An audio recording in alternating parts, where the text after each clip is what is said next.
भाऊ गेले कसं तरी वा ह्या पण काय याच्या आता काय गो थोडं बघा चोडय बऱ्याच जणांना माहिती असतली कशी असतात ती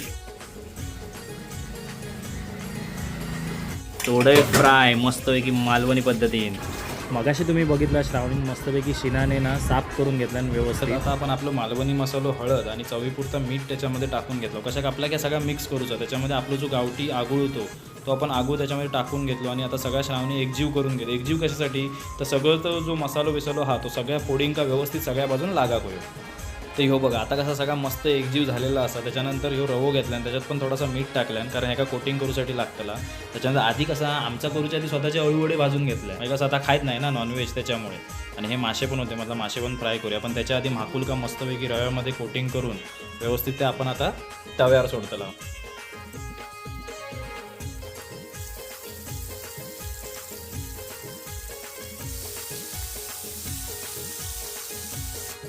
तर बघलाच ना तव्यावर सोडल्यावर कसं चरचरण्याचा आवाज येलो. त्याच्यातच तुमका समजलं असतं की आजची रेसिपी कशी होतली ती. मस्तपैकी शिनाने आणि हा सगळा फ्राय करून घेतला आहे. तर ह्या झाल्यावर मस्तपैकी जेवणाक बसले मी. कोशिंबीर विशिंबीर सगळा होता. त्याच्यानंतर श्रावणी मस्तपैकी प्लेटमध्ये सगळं टाकून प्लेट बाहेर घेऊन येला. तोंडात तर पाणी सुटलेलंच पण जरा धीर धरून शूटिंगमधलं कंप्लीट करून घेऊ. श्रावणी पण स्वतःचं जेवण वाढून घेतलं. आज होती आमच्याकडे स्पेशल पीटी तर कोकणी माणसाची आवडतोच पदार्थ असा.